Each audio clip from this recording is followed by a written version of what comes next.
ಅವರು ಕೆಲವೊಮ್ಮೆ ನಮಗೆ ಬೇಕಾದ ಕಾರ್ಯಕರ್ತರ ಮೇಲೆ ನಾವು ಸಿಟ್ಟು ಮಾಡ್ಕೊಂಬಿಡ್ತೀವಿ, ಮನೆಯಲ್ಲಿ ಗಂಡ ಹೆಂಡ್ತಿರು ಸಿಟ್ಟು ಮಾಡ್ಕೊಂಬಿಡ್ತೀವಿ. ರಾಷ್ಟ್ರ ಮಟ್ಟದಲ್ಲಿ ಒಬ್ಬ ಮುಖ್ಯಮಂತ್ರಿಯಾಗಿ ಕೆಲಸ ಮಾಡೋಣ, ಯಾವುದೋ ಒಂದು ನ್ಯೂನತೆ ವಿಚಾರ ಬಂದಾಗ ಜವಾಬ್ದಾರಿ ನಡ್ಕೊಳ್ಳಲ್ವಾ ಅನ್ನೋ ಥರ ಅದನ್ನು ಬಾಯಲ್ಲಿ ಹೇಳಬಹುದು. ಇತ್ತೀಚಿನ ದಿನಗಳಲ್ಲಿ ಸೋಷಿಯಲ್ ಮೀಡಿಯಾ ಜಾಸ್ತಿ ಆಗಿದೆ. ಹಿಂದೆ ನಮ್ಮ ದಿವಂಗತ ಮಾದೇಗೌಡರು ಒಬ್ರಿಗೆ ಹೊಡೆದ್ರು ಅಂತ ದೊಡ್ಡ ಇತಿಹಾಸ ಆಗ್ಬಿಟ್ಟಿತ್ತು. ಸೊ ಕೆಲವರು ಅಗ್ರೆಸಿವ್ ಆಗಿ ಹೋಗ್ತಾರೆ ನಾಯಕರು, ಕೆಲವರು ಸಾಫ್ಟಾಗಿ ಹೋಗ್ತಾರೆ. ನಮ್ಮ ಸಿದ್ದರಾಮಯ್ಯನವರು ಸ್ವಲ್ಪ ಅಗ್ರೆಸಿವ್ ಆಗಿರ್ತಾರೆ.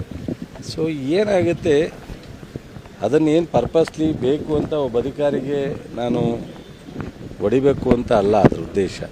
ಅದರ ಉದ್ದೇಶದ ಹಿನ್ನೆಲೆಯಲ್ಲಿ ಸೊ ಯಾವುದೋ ಒಂದು ನ್ಯೂನತೆ ಅಥವಾ ತಪ್ಪಾದಾಗ ಅದನ್ನು ಅಷ್ಟನ್ನೇ ಒಂದು ದೊಡ್ಡ ಏನಾಗುತ್ತೆ, ಸಿದ್ದರಾಮಯ್ಯನವ್ರ ಬಗ್ಗೆ ಇನ್ನೇನು ತಪ್ಪು ಹುಡ್ಕೋಕ್ಕಾಗಲ್ವಲ್ಲ, ಕಾಂಗ್ರೆಸ್ ಸರ್ಕಾರದ ಬಗ್ಗೆ ತಪ್ಪು ಹುಡ್ಕೋಕ್ಕಾಗಲ್ವಲ್ಲ. ಸೊ ಬಿ ಜೆ ಪಿಯವ್ರಿಗೆ ಇನ್ನೇನು ಕೆಲಸವೂ ಇಲ್ವಲ್ಲ. 5 ವರ್ಷದ್ದು ನಾವು ಹಿಂಗೆ ಮಾಡಿದ್ದೋ, ಇದು ತಪ್ಪಿಸ್ತು, ಈ ಥರ ಸಾಧನೆ ಮಾಡಿದ್ದೋ ಅಂತಲೂ ಹೇಳೋಕ್ಕಿಲ್ಲ. ಮುಂದೆ ನಾವು ಮಾಡ್ತೀವಿ ಅಂತ ಹೇಳೋ ಧೈರ್ಯನೂ ಇಲ್ಲ.